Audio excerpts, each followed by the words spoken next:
Why does China invest a cumulative total of roughly $1 trillion in developing countries? The answer is straightforward: influence and resources. The Belt and Road Initiative connects over 150 countries. It covers roughly two-thirds of the world's population and about 40% of global GDP. This is one of the largest infrastructure investment projects in human history. Why does this matter? This slide explains everything. The Belt and Road consists of two routes. The Overland Silk Road economic belt connects China through Central Asia to Europe. The Maritime 21st Century Maritime Silk Road connects Southeast Asia, the Indian Ocean, Africa, and the Mediterranean. On the surface, it's economic cooperation. But in reality, the goal is strategic influence expansion. Through investments in ports, railways, and energy infrastructure, China gains influence. And it secures access to resources: African minerals, Middle Eastern oil, Central Asian energy. These support China's economic growth. Multiple studies over the past decade show both benefits and risks as established facts. This isn't speculation. The data comes from analysis by the World Bank and think tanks. And this is understandable. Look at the map. Follow the investment flows. This reveals the truth about the Belt and Road. Today, I'll show you that data. Debt sustainability risks and asset transfers.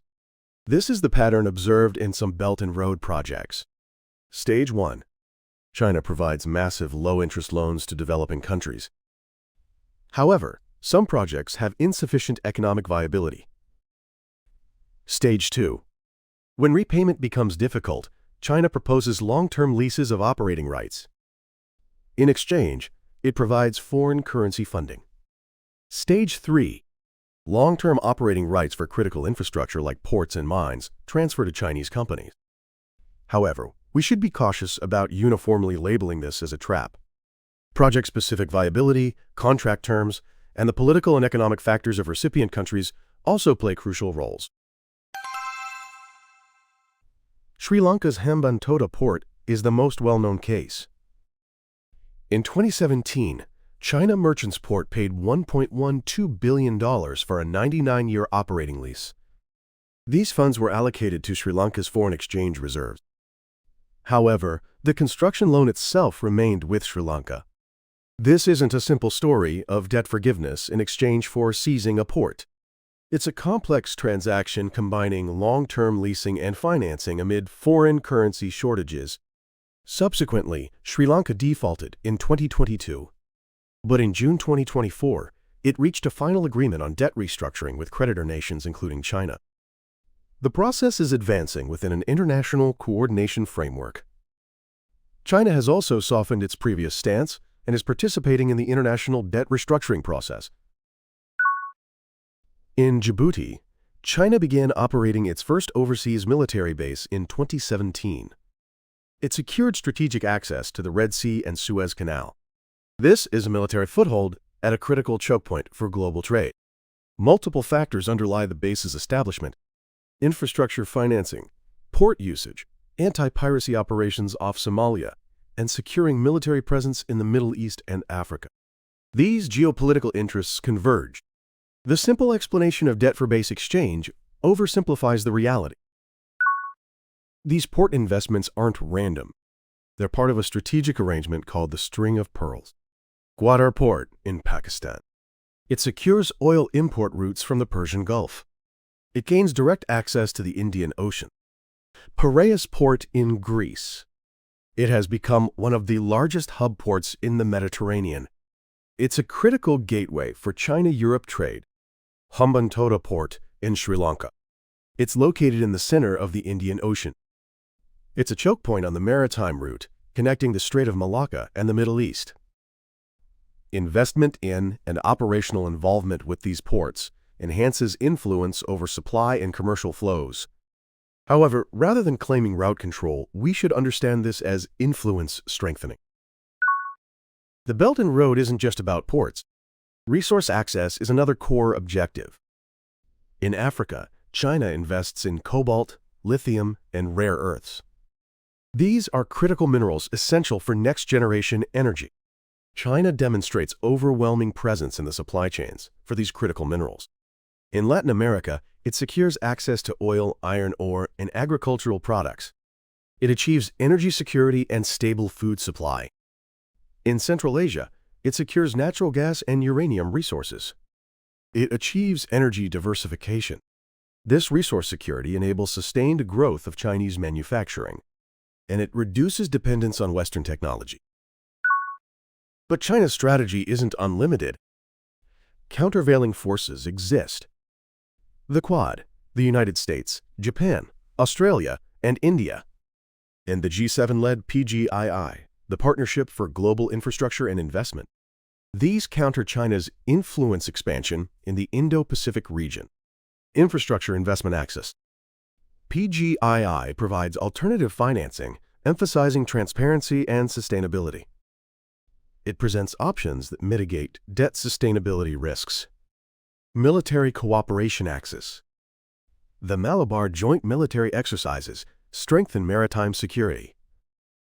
They ensure freedom of navigation in the South China Sea and Indian Ocean. Supply Chain Restructuring Axis.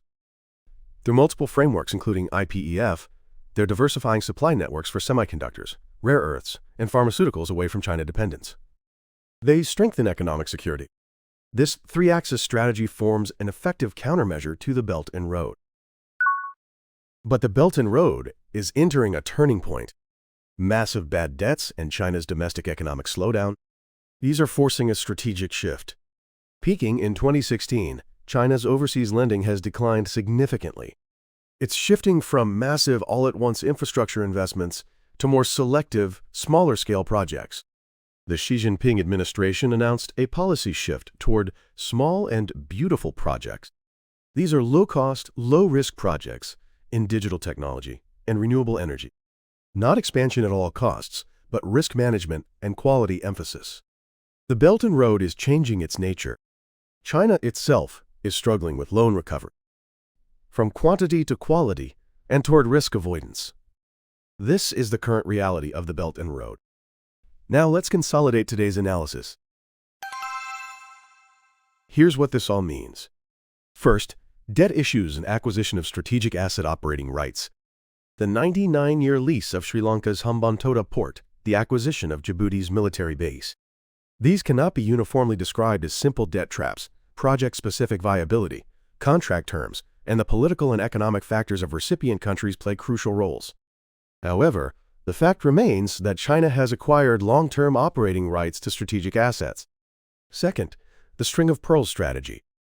Investment in and operational involvement with strategic ports, Gwadar Port in Pakistan, Piraeus Port in Greece, Hambantota Port in Sri Lanka, strengthens influence over supply and commercial flows from the Indian Ocean to the Mediterranean.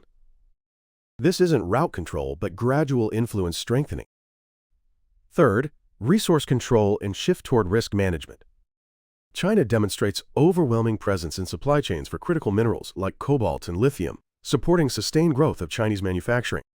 However, since 2016, facing massive bad debts and domestic economic slowdown, it has shifted strategy towards small and beautiful low-cost, low-risk projects. It's no longer expansion at all costs, but entering a phase of selectivity and risk management. If you were a developing country leader, would you accept Chinese financing? Is the Belt and Road economic cooperation or a new form of influence expansion? Let me know your thoughts in the comments. Thanks for joining me on this analysis. This channel analyzes world events from geopolitical and economic perspectives. With facts, not emotions. With mechanisms, not opinions. Deepening your understanding of the world. Subscribe to the channel, and let's explore the truth about the world together next time. Turn on notifications, and every time new analysis is published, your worldview advances another level. I'll see you in the next deep dive.